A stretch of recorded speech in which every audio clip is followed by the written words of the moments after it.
Man, I didn't know Bob.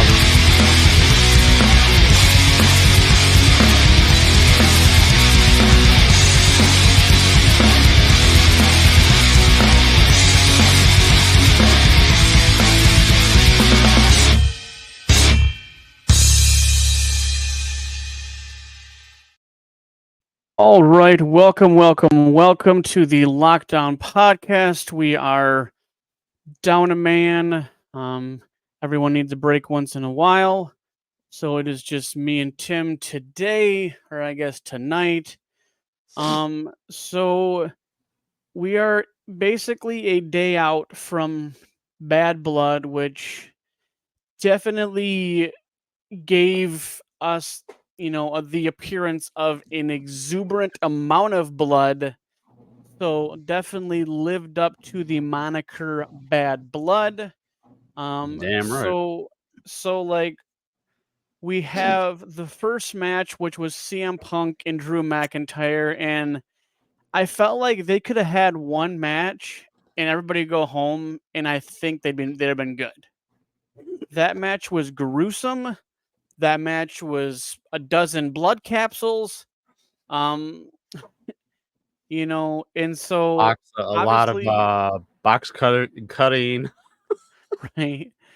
And honestly, like, it did not disappoint. I think honestly, I would pretty much agree with what they said, which is basically this is the most gruesome Hell in a Cell match they've had in 20 years. Oh, definitely. You know, I mean, every other Hell in a Cell match we've watched, even over the last, we'll call it 10 years, we have not had one where the mat was legitimately soaked in blood. Like, I mean, I don't think honestly since I've can even think, like, there's been Hell in a Cell matches where there's like chair shots and kendo sticks and bruises and stuff, but nothing to the degree that we had last night.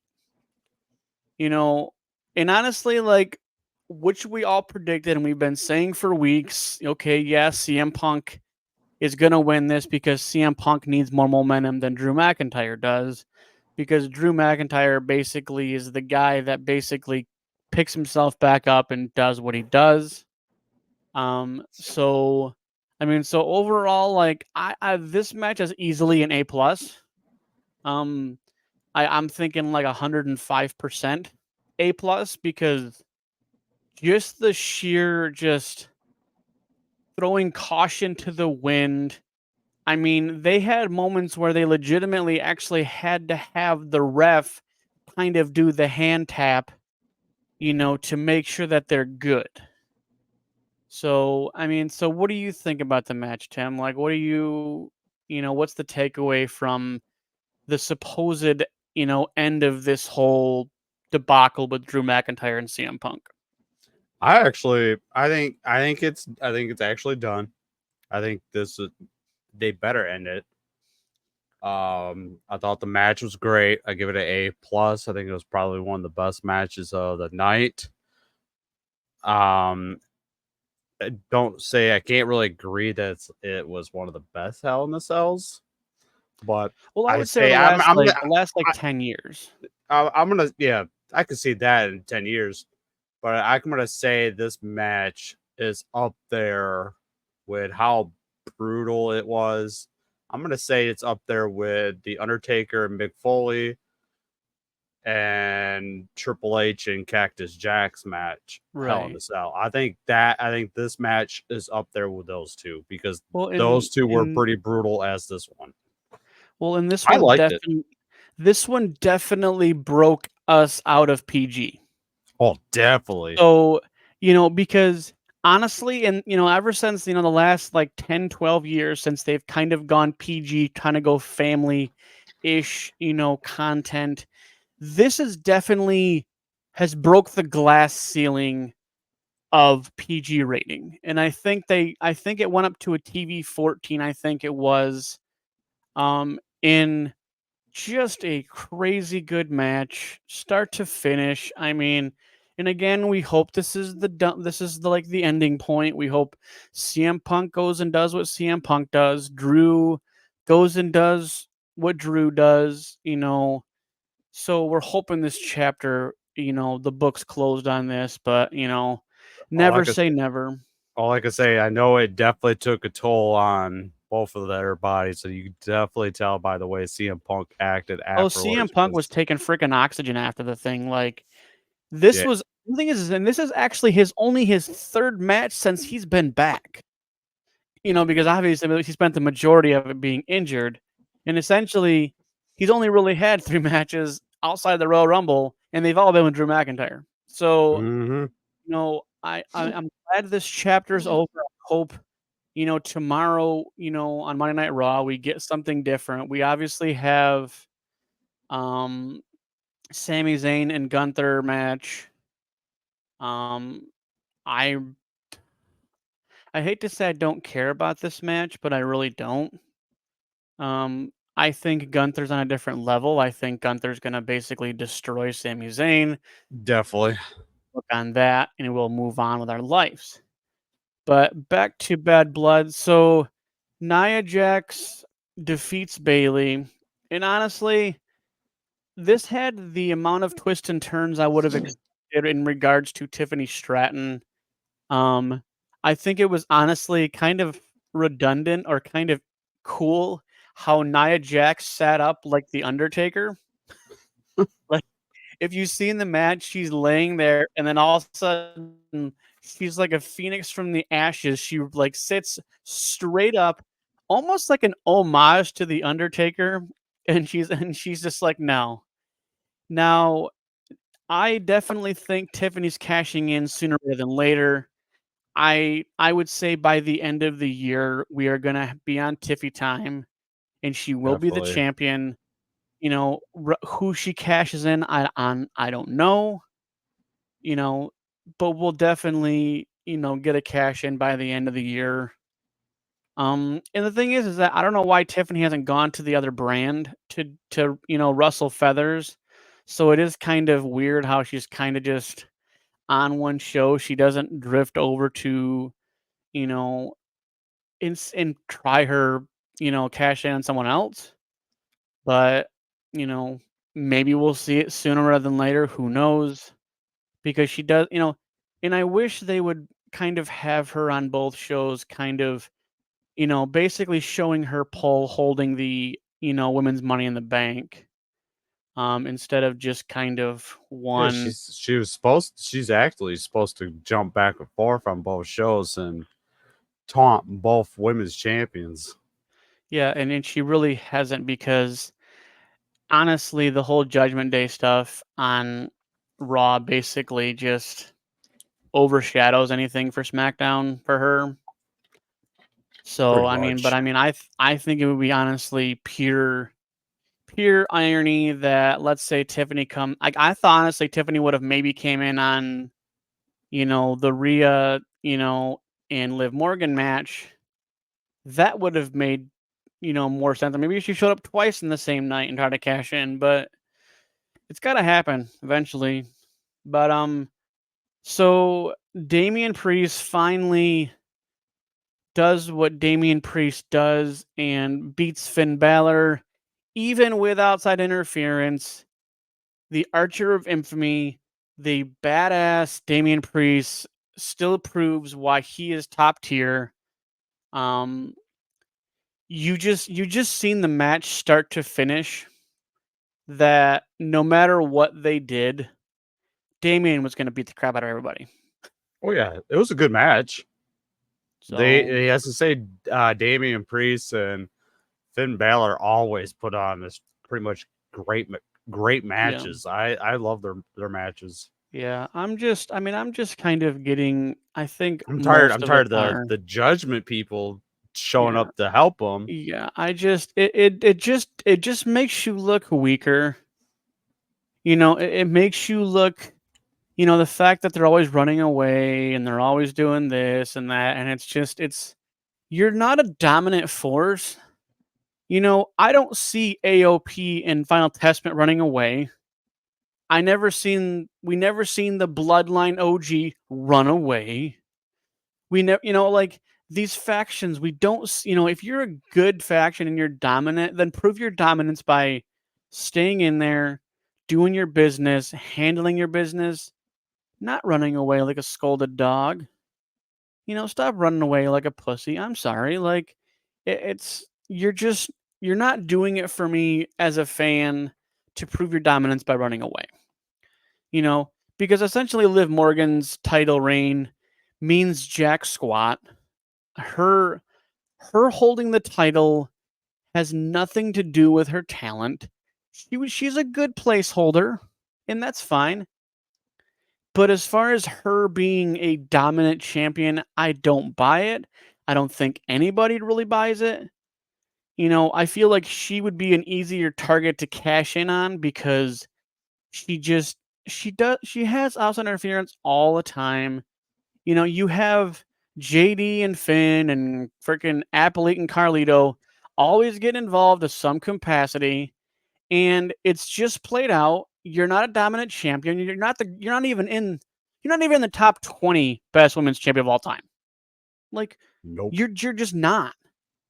And when you want to, way back, whatever, okay, cool. But the fact that like you're doing it now, like you're not showing me that you're a dominant champion. Rhea will sit and kick anybody's ass if they come try to do anything. Damian Priest, clearly, champion or not, he will stand and hold his ground. He'll take a beating if he has to. Yep. Not running, not being a little b-boy, like and so it's the year of weak champions. It really is. And maybe people can hate me for saying that, but I mean, I don't care.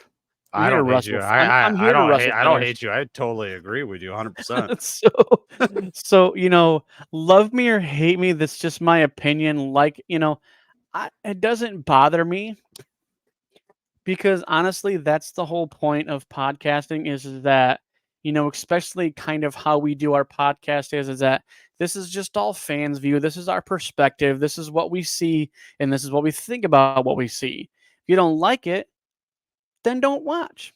Don't care. So speaking of the Rhea Liv crap, so you have Rhea essentially technically winning by, disqualification because Raquel Rodriguez returns. Or Raquel Gonzalez, whatever they freaking call her. Either way, it's the most Mexican last name you could possibly put on her. So, like, her being involved was zero purpose for me. Okay, I did not care. I do not care. Her coming back was not like this. Oh my gosh, she's returned. No one cared. The crowd probably was getting nachos. Okay, like all I heard when she returned, it sounded like crickets. Yeah, you hear a mouse fart. Like, I mean, seriously, like we could hear the pipes running in the bathroom. The crowd was so silent for that. I don't care that you returned. And then now you're gonna join the Judgment Day? Ooh, wow, another. Yeah, I mean, and that's the thing is that Raquel at one point honestly was more of a face, and now she comes back as this. I got Liv Morgan's back. I think they're gonna put her in Judgment Day as Liv Morgan's bodyguard. That's pretty much all. That's pretty much all I see out of it. That's just more nonsense for the Judgment Day. Like it's just getting watered down. It's annoying enough to have Liv Morgan in it, let alone this Judgment Day. We're up to what 3.0 now. I mean, something like that. It's the Judgment Day continues to evolve into more nothing. The first two, actually, I'll say the only first, the OG Judgment Day with Edge, Rhea, and Damian, that was dominance. Now you all of a sudden, and I'm sorry, like not to diss on Finn, but Finn's really not that good. He's a good technical wrestler, and that's fine. But I don't when you see him in the ring, you are not fearing for your life. You look at Damian Priest, I'm scared of Damian Priest. Finn is a little munchkin Irishman from Ireland. And honestly, like his moveset is boring. It's the same thing over and over again. It's always the sling blade, and then he kicks him into the ropes, and then his moveset is so predictable. And then you have the outside interference, obviously, because they just can't win clean because they're about as dominant as nothing. Nothing.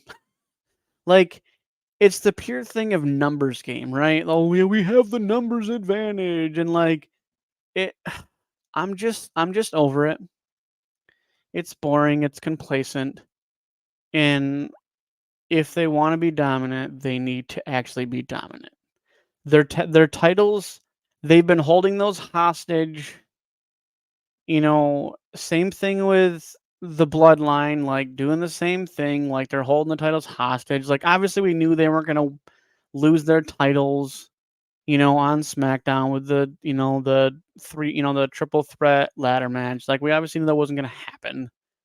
They're gonna hold those hostage. Judgment Day is gonna hold those things hostage. And that is pretty much the gist of how WWE is right now. Pretty So much. So before we get to the bread and butter of the end of the night for Bad Blood, Triple H, breaking news, not really, introduces a crown jewel championship. Basically, you're going to see that thing as many times as you see your in-laws if you're married, once a year.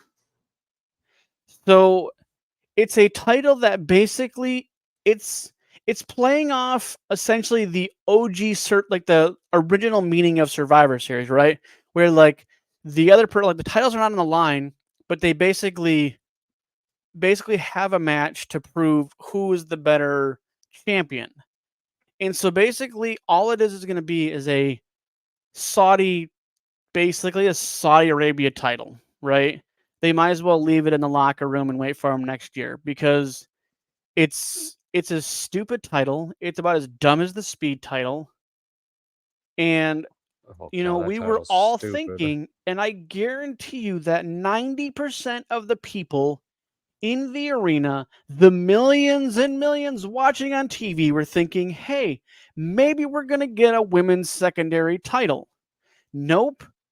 Sorry.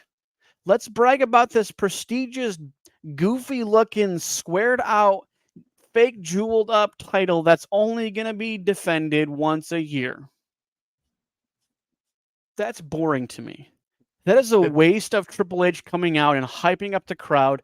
Even the crowd was kind of like, eh. I mean, they have a NXT Women's North American title, and it is working out ecstatically for that brand.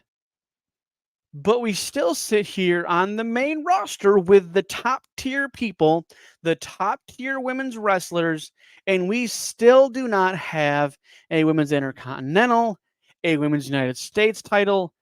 And you think you'd want to capitalize on that because even the commentators, if you kind of catch bits and pieces of what they say and kind of the almost accidental things, right?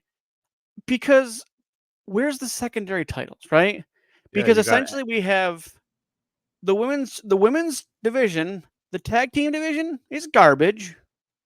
It's full of a bunch of factions that no one cares about. They have 10 to 15-minute matches, and that's all it is. Like if you and then you have like the women's the actual women's championships, those get defended maybe once a month. And the reason why the men's division is so strong is because you have the workhorse titles.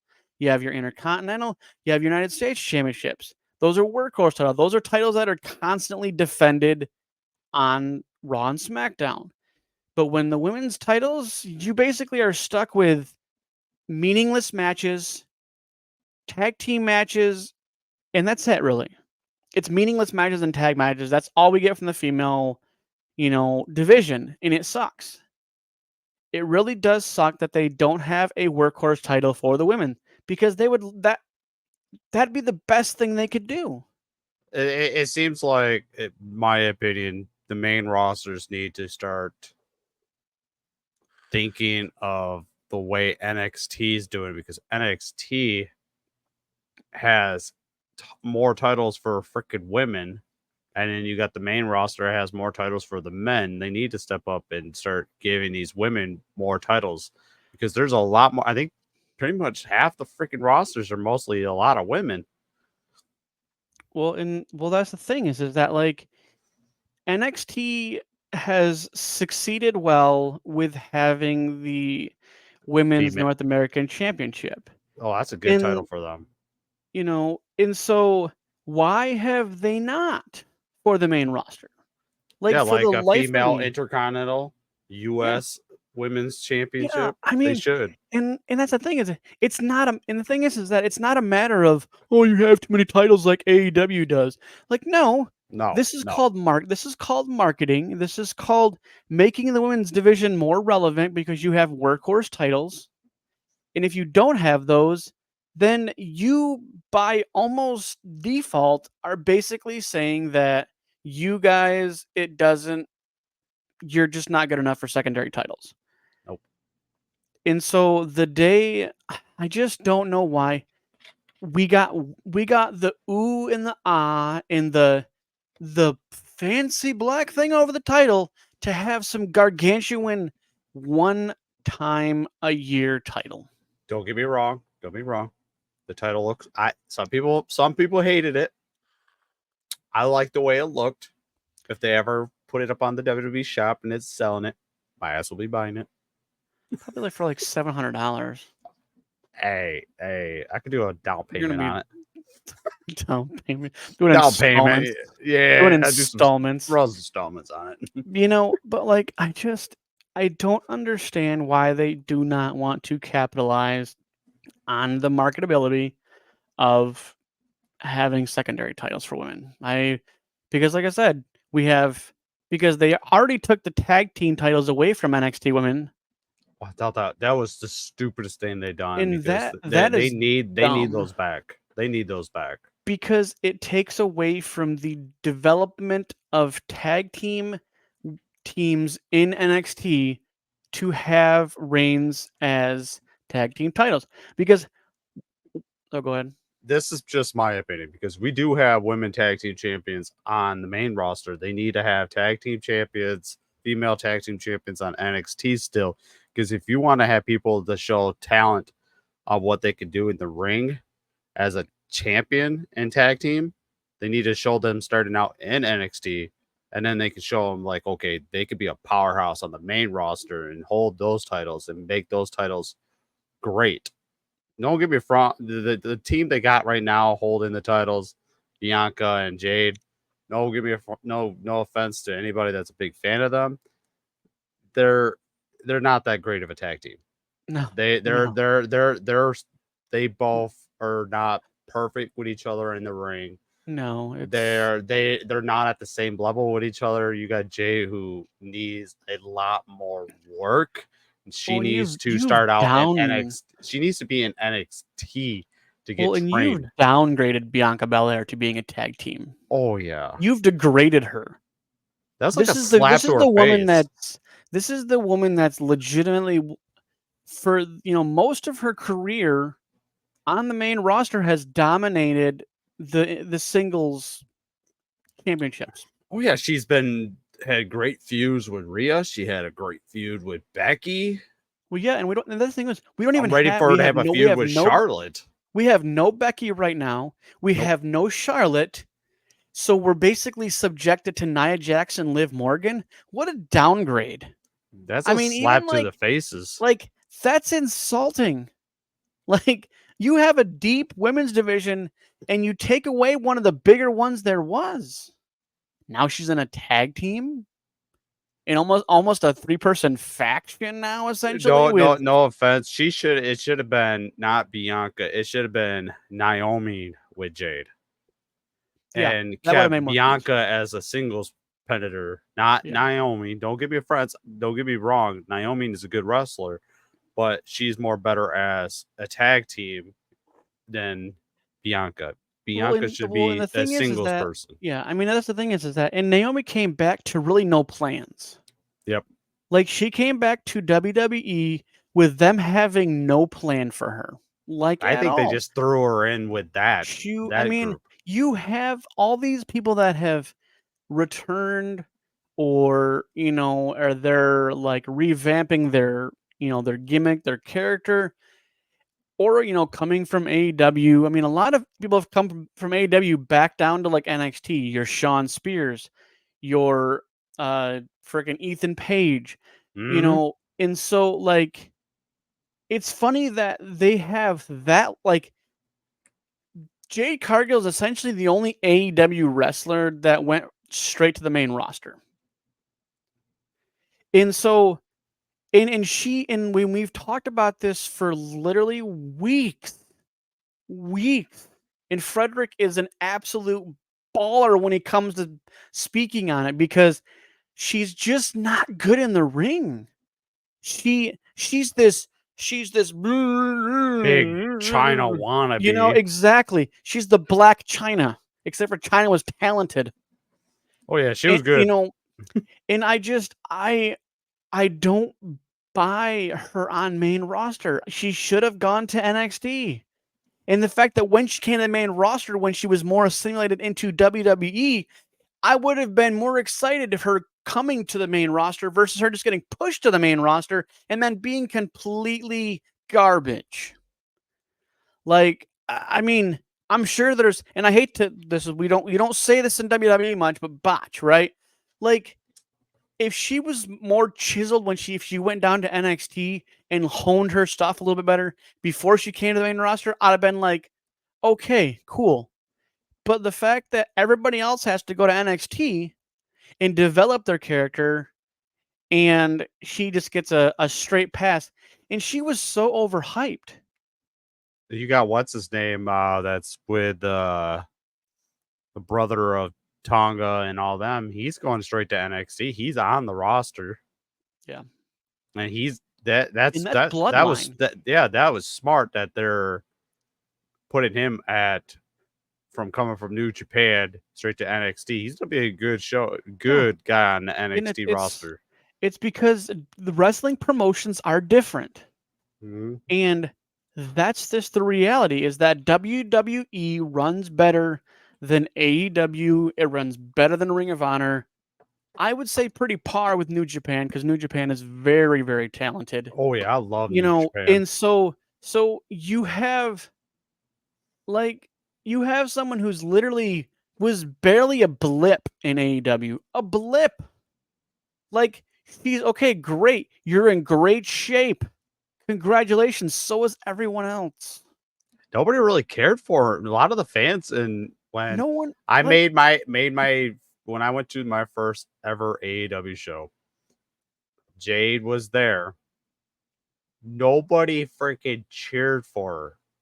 yeah. It was just the only thing you hear is just her freaking music coming down, then her talking to sending insults to It's whoever, but nobody was cheering. I had maybe 2 or 3 people around me. yeah, I That's mean about it. it's just she was so overhyped. Like and that's the thing is that if she just came in and she was a little bit stiff but she wasn't hyped, I'd been like, okay, whatever. Mhm. But like they put her on a pedestal and then when she showed up, it was a big disappointment. And Like all the fans knew it. yeah. I mean the WWE fans, we see things for what they are. And I'm sorry, I'm not buying Jade Cargill as anything at this point. She seems to, and I get it. Like you're putting her with we'll call it a veteran of WWE, but that, like you said, it would have made more sense with Naomi and left Bianca by herself because Bianca doesn't like, and I get it. She's basically trying to assimilate her into WWE, but that would have been better for Naomi than her I because think Bianca they was a great singles competitor. I think the only reason why they put those two together is because they're both strong women and they got muscles and all that, and they're chiseled. I think that's the main reason why they put those two together. But I I want to see think Jade Bianca. pick up the list. I'd rather see Bianca as a It, single title. yeah, exactly. And then, we could say this to the cows come home. But anyway, so Bloodline versus Cody and Roman last match. It was exactly what we thought it would be. I mean, I honestly would grade this maybe like a B match, honestly. Like it was Same here. very kind of typical, let's corner Cody for the longest period of time, and then Roman finally comes in and and does what Roman does, and it's just and then obviously Tama Tonga and Tonga Loa come out, go figure, right? That's I was surprised that like no one came out till basically the moment when Jimmy Uso returns and super kicks them both, and then obviously Roman spears him, gets the win.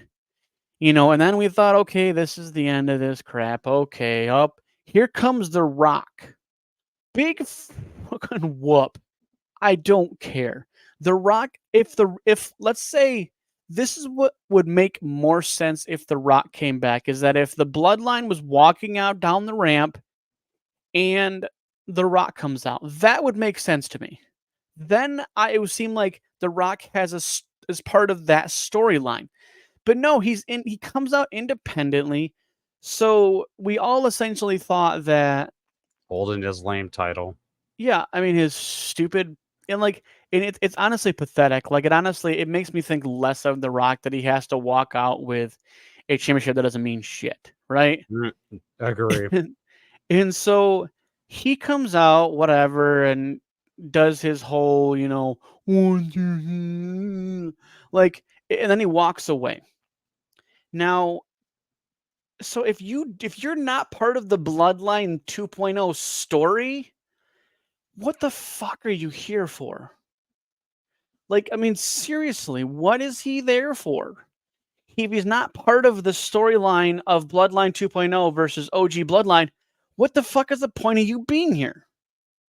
And I get it. You own TKO. Cool. You're on the board. Congratulations. But you should know better as a wrestler of, let's call it 2 decades. You should know that you don't fit into this storyline. And for the fact that he came out and how he came out, and it was a big bore. Like, he didn't interject himself into a storyline. He just walks out with his freaking People's Champion title, which is basically about as cool as the 24/7 championship or the Speed Champion. So, congratulations, you hold a title that no one cares about. And, and then this is how the show ends. So, like, it was a boring ending. If they would have just ended it how they ended it without The Rock, I'd have been fine. I mean, so why I'm ranting? How about you rant on The Rock and the pointlessness of him being here? Me personally, The Rock needs to beat it. Nobody wants him. Not even Hollywood wants him. Yeah. He's just trying to make himself to be on TV, all this bull crap. And dude, you're a nobody anymore. You're a has-been. You're in the past. You're still thinking of the Attitude Era. Move on. Do something with your life. You got kids. Go spend time with your kids. Go back to your Hollywood mansion or your Hawaii mansion, wherever the hell you live. Just stay out of WWE. Stay in the back. Work with the talent. If you want to do something, work with them. And the thing is that the fact that he's on the board, and obviously that's legitimacy, but like you should know that you don't fit in anymore. He probably whine and bitch just to get on the board. Oh, I'm sure he sucks someone off. But like, he should know from being a professional to know that his time is over. Let's put the shine on something besides you. And it's like you come out and it's like, and yeah, everybody loves it. Okay, cool. You're nostalgia. That's cool. You know who else would get the same if they came out? Ric Flair. Hell, Jim Ross would come back and you'd get the same pop. Like Jerry the King Lawler, same kind of pop. But they're gone because they know their place. And The Rock should know his place and let the new talent shine, let new stories develop, let new wrestlers be crowned, and let's move on. You are the past, okay? And that's where you should stay. So, that's pretty much the extent of what I think most people would agree with. So goodbye, Rock. Stay in the back. Go sit in Gorilla. Go do something. Go drink your shitty tequila and your energy drinks that are now at the dollar store. Congratulations, Mr. Successful. Yeah, no offense. His energy drinks Are suck. garbage. I don't like the taste. It tastes just nasty. They have the funky aftertaste. Like, Agree. I'd rather drink a Rip It than drink one of his Zoas or whatever he wants to call them. His tequila, everything about The Rock outside of WWE and Hollywood is garbage. Shit, I'd rather drink Cody Rhodes whiskey over his Right? shit. Hell, I'd rather drink little Jimmy juice, okay? Like, we have to mention R-Truth on every episode because Frederick's not here to give his input about Oh, I R-Truth. know. So that is my R-Truth for the truth. If for the truth. Frederick, if you're watching this, just comment down below your stuff about R-Truth. R-Truth and Little Jimmy are the new tag team titles. Yeah. Oh, but yeah. So I mean, Invisible championships. right. So we'll basically kind of put a pin in this as we do and, see what comes of this week with, the Monday stuff. Obviously, the Friday stuff where The Rock's probably going to show up and run his mouth. And Most likely. if he does not come out and present himself as the unknown person running the Bloodline 2.0, I don't want to have him on the show. No. Period. He does not need to be on the show every freaking week just to get a pop out of the audience or get more eyes on the product. Don't need him to do any of that crap. He just needs to stay in the back, do a Brock Lesnar, make a once appearance on, let's say, this SmackDown, and next SmackDown not be here, then show up the following week or maybe 2 weeks away. I forgot who said it, but or no, I think it was Carmelo Hayes that said to AJ Styles, "Go get your legend contract. Go show up once in a while." And honestly, just to put this in the air while we can, it's hilarious that AJ Styles is hurt again. He's out again. He got hurt again. He literally his leg got all sorts of contorted in that match, and you see it and so it's laughable. Like, just leave, dude. Just be done. You should have left when you said you were going to leave. Go off into the sunset. Let us remember you for the greatness that you are, instead of putting us through your nostalgic rhetoric. But all right, well, we will talk to you guys next week. Frederick will think we'll be back, so you get to hear back again and more talk about R-Truth. Yes, R-Truth for president. Yes, President Truth. All right. Well, you guys have a great week. This is the Lockdown Podcast. Peace.